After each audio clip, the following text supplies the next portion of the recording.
Salam sejahtera Malaysia, terima kasih kerana menonton video-video dalam channel ini.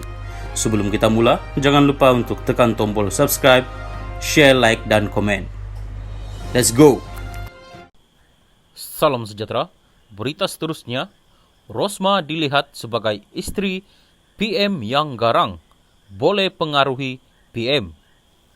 Berita penuh, Datuk Rizal Mansur memberitahu Mahkamah Tinggi di sini hari ini, beliau berpandangan warga perkhidmatan awam takut kepada Datin Sri Rosmah Mansur yang dilihat sebagai isteri Perdana Menteri yang garang dan boleh mempengaruhi Perdana Menteri untuk mengambil tindakan terhadap mereka.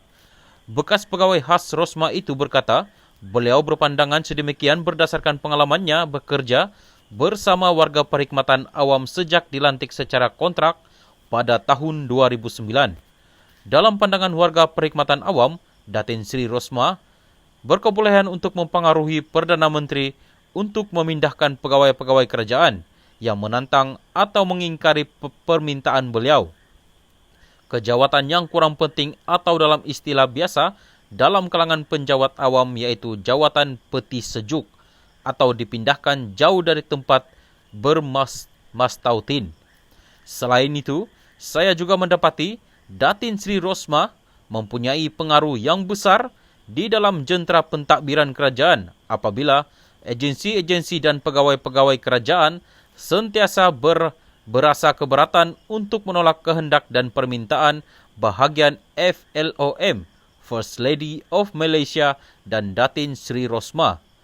Pegawai-pegawai kerajaan sentiasa cuba untuk memuaskan dan memenangi hati Datin Sri Rosmah.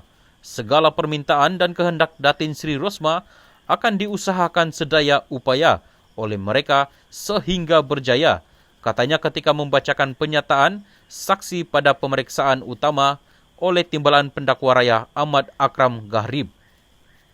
Rizal, 46, yang merupakan saksi penting pihak pendakwaan, memberi keterangan pada perbicaraan kes isteri bekas Perdana Menteri itu yang berdepan satu pertuduhan meminta RM1 187.5 juta dan dua pertuduhan menerima suapan RM6.5 juta ringgit daripada bekas pengarah urusan Jepak Holding Sendiran Berhad, Saidi Abang Samsudin. Menurut saksi pihak pendakwaan ke-21 itu, beliau berpandangan pada ketika itu, segala fakta tersebut adalah tidak tepat dan hanya kabar angin yang disebarkan bertujuan untuk memburukkan imej serta reputasi Rosmah dalam kalangan penjawat awam. Sebagai pegawai khas kepada Datin Sri Rosmah, saya sentiasa akan mempertahankan imej beliau kepada mereka ini, katanya. Beliau juga berkata, sebagai seorang yang rapat dengan ketuanya, beliau juga selalu menyaksikan komunikasi Rosmah dengan suami beliau, Datuk Sri Najib Tun Razak, dan sepanjang pengalaman bersama mereka, beliau mengesahkan Najib sangat menghormati pandangan istrinya.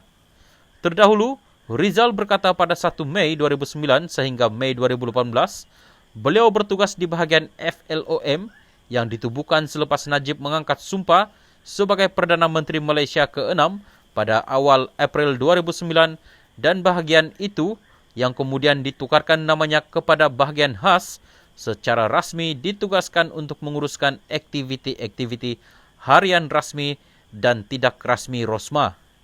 Saksi itu berkata sepanjang kerjayanya di bahagian FLOM, beliau mendapati agensi-agensi kerajaan sangat menghormati dan menggeruni bahagian tersebut kerana gandingan kedudukan serta reputasi Rosmah dan pengarah bahagian FLOM ketika itu, Datuk Sri Aziza Abod, yang merupakan kenalan lama Rosmah sejak zaman universiti.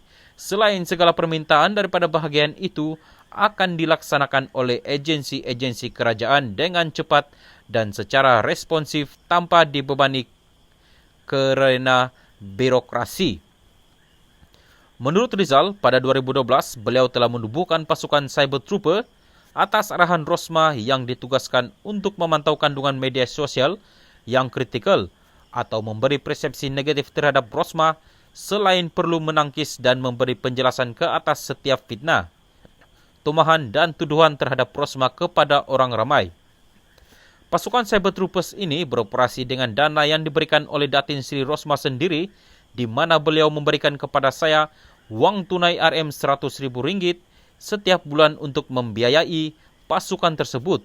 Saya sendiri di dalam kapasiti saya sebagai pegawai khas bertanggung jawab untuk menangkis fitnah, tumahan dan tuduhan terhadap Datin Sri Rosmah, dan ini saya lakukan melalui akaun Facebook saya sendiri serta kenyataan media yang saya keluarkan, katanya. Menurut Rizal, setiap hari terdapat berita-berita negatif melibatkan integriti dan kedudukan Rosmah sebagai istri Perdana Menteri, terutamanya di media sosial. Dan disebabkan itu, pejabat Perdana Menteri pernah menasihatkan bahagian FLOM, termasuk beliau, untuk mengurangkan publicity Rosmah dalam media massa dan semasa musim pilihan raya umum ke-13 pada tahun 2013. Saksi itu juga banyak ditugaskan untuk memberi ceramah, penjelasan isu semasa berkaitan Rosmah dalam kempen pilihan raya Barisan Nasional untuk menjernihkan persepsi pengundi-pengundi terhadap Rosmah.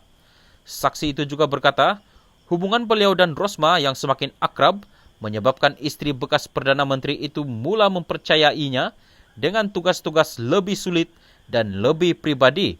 Antaranya, beliau beberapa kali diarahkan untuk menguruskan kutipan dana atau sumbangan yang mahu diberikan kepada Rosmah secara pribadi oleh individu-individu tertentu. Dalam pengetahuannya, Rizal berkata, ada beberapa usahawan atau kontraktor yang telah berjaya mendapatkan projek kerajaan setelah mereka dibantu oleh Rosmah, dan pada kebiasaannya, usahawan atau kontraktor itu akan memberi sesuatu hadiah termasuk wang tunai kepada Rosmah sebagai tanda penghargaan kerana telah membantu mereka. Setelah mendapat kepercayaan daripada Datin Sri Rosmah, saya telah mula ditugaskan oleh beliau untuk menerima hadiah-hadiah bagi pihak beliau, termasuk wang tunai yang ingin disampaikan kepada beliau daripada usahawan dan kontraktor tersebut.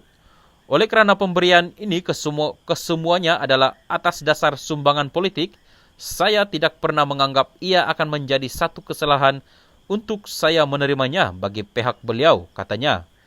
Mengikut pertuduhan, Rosmah didakwa menerima suapan menerusi Rizal sebagai upah membantu Jepak Holdings mendapatkan projek bersepadu sistem solar, hybrid, serta penyelenggaraan dan operasi genset diesel bagi 369 sekolah luar Bandar Sarawak bernilai RM1.25 bilion secara rundingan terus daripada Kementerian Pendidikan Malaysia. Perbicaraan di hadapan Hakim Mohamid Zaini Mazlan bersambung Isnin. Untuk pengetahuan kita semua, berita ini diterbitkan pada September 9, 2020.